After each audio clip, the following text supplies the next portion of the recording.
joy. I think there's too much stigma around people being like, oh, that's toxic positivity. Just be that one that's extra happy. So I am going to introduce someone who's extra happy and has no problem being extra joyful and helping the room feel that way as well. So Dianne Callahan is a multi-best-selling author. She is a 40-plus year keynote speaker, so she knows what she's doing.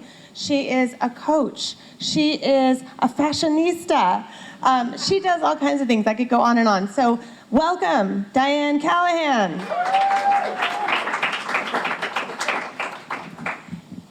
You guys, have we not been blessed to experience some amazing wisdom and courage and inspiration this evening? Are you feeling it? Because I've been woo-hooing it from my front row seat this whole night, right?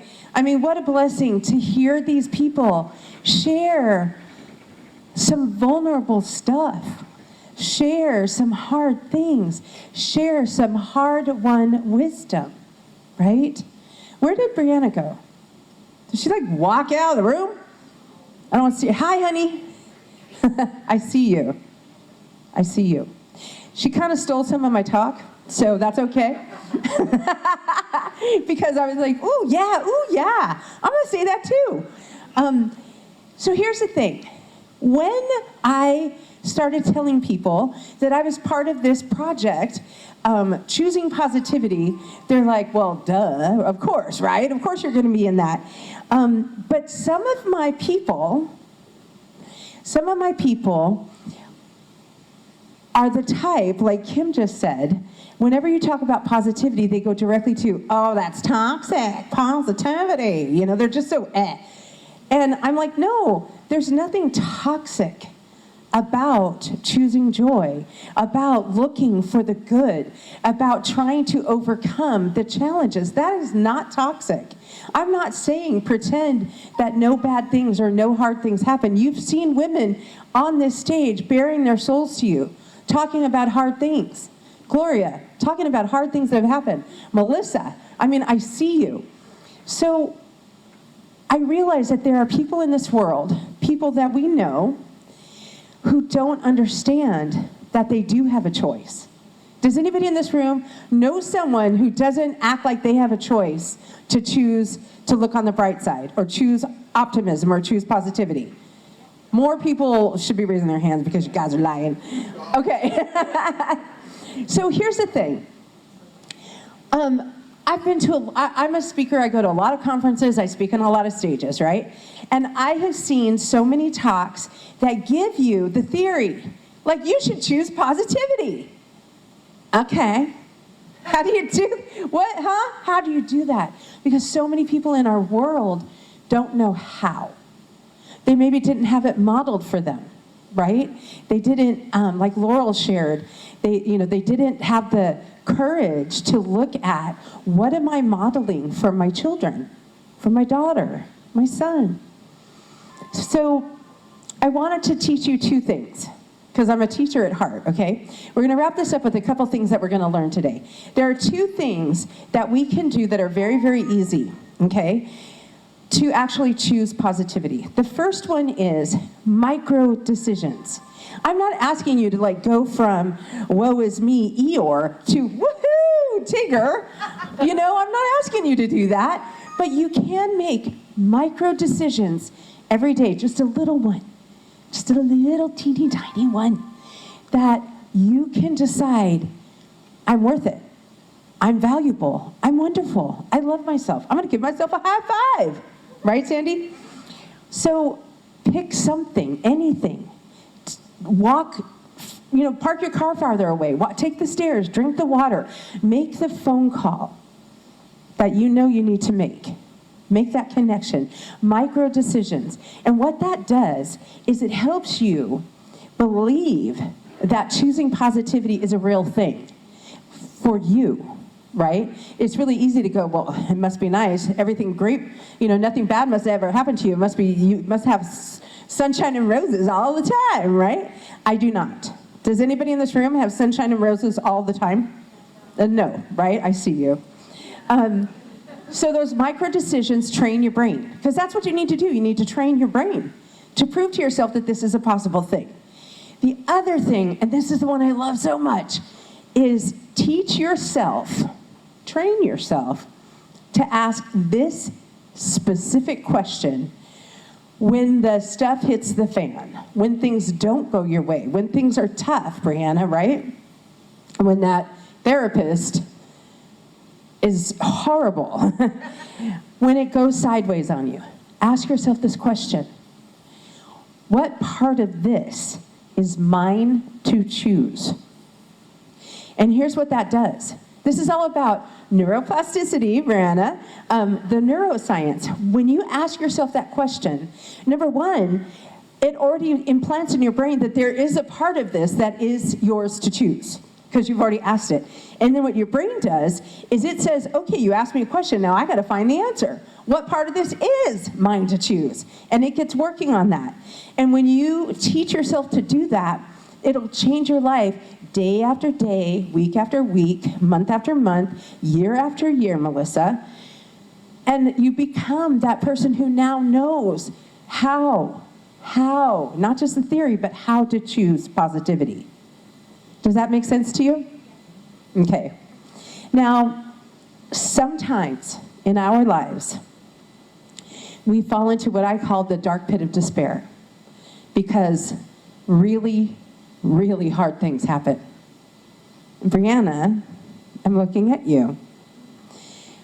I write in the book, in my chapter in Choosing Positivity, I write about what it was like to lose two precious babies that I wanted and I loved. And sometimes when you're in that place, when your heart is broken and your dreams look like they're never going to happen, the only choice you have in that moment is to have faith. Have faith that your story is not yet finished. Have faith that the sun will rise. Have faith that there are good things coming for you.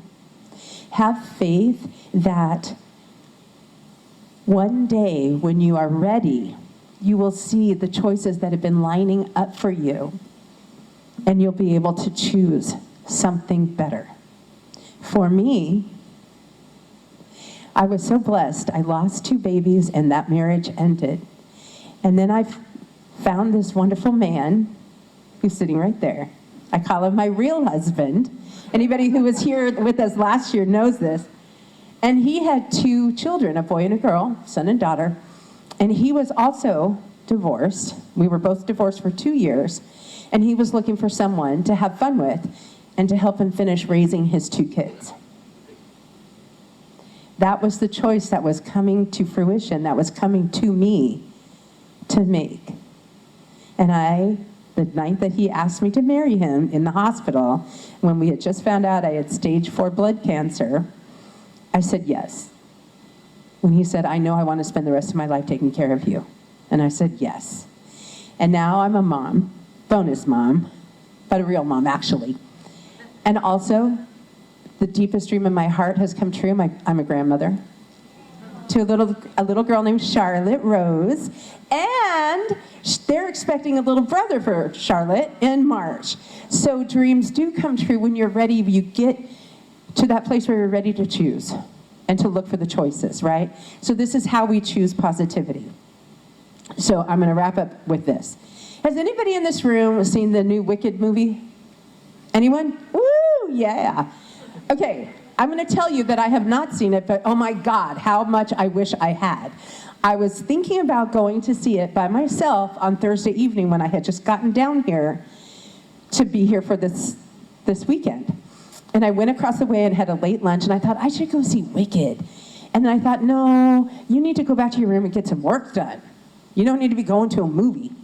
Well, if I had gone to see Wicked, I'd be sitting there eating M&Ms and watching a fabulous movie instead of what really happened, a massive car accident.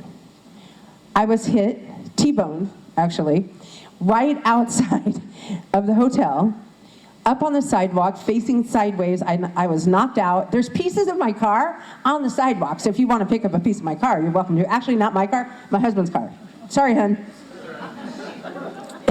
And we spent the rest of the evening in the ER, finding out that nothing was fractured or terribly broken, even though everything hurts like a big dog right now. And I had a decision to make. I had a choice to make. And Kim was so lovely. She's like, I would totally understand if you need to go home and sleep for 2 days in your own bed. And I thought about it, and I woke up yesterday, I thought, you know what, no, I'm here. We're here together to do something special. So I chose to be here. Even though you saw I could barely make it up the stairs, everything hurts. But listen, back to the world of Wicked. Back to the Wizard of Oz, where it all started. Remember when the wizard gave the Tin Man that beautiful red heart? Remember that scene? The wizard knew that the Tin Man needed something to hold in his hand so he could remember who he really was. He could remember that he had a gorgeous, beautiful, big heart full of love, and that he loved so well and he was loved in return. But he needed to hold on to something to remind himself of that. And my friend Nia just went around and passed out keys. Do you guys all have a key in your hand? Okay.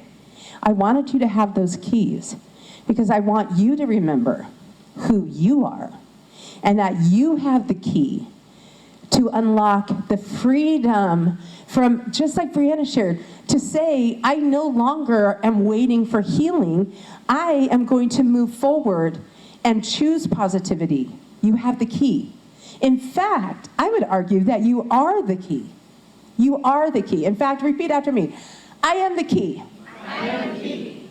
Okay, let's do that one more time. I am the key. I am the key. Okay, I love it. Keep that key with you. Put it on your keychain. Remember this moment where we all said together that I am the key. You are the key. All of you, Jamie, all of you, each of you is the key. And I want to leave you with one last thing. Back to this idea of choosing. So many people feel like they don't have the power to choose. They don't have the freedom to choose. Their situation is such that they think there are no choices. They haven't practiced what part of this is mine to choose. They haven't practiced micro decisions. But you know now, because we've heard from so many wise women, and you've heard from me, you know, a wise ass, maybe, I don't know. But you have the power. You have the power. So, repeat after me. I have the power. I have the power. Okay, here's what we're gonna do. Stand up. I'm the last speaker tonight, so stand up. Okay, oh, I love it. It's like a standing ovation, right? Repeat after me. I have the power. I have the power. Dance party! This is your song! Whenever you hear it, remember, you have the power. Like this under the whip, I snap a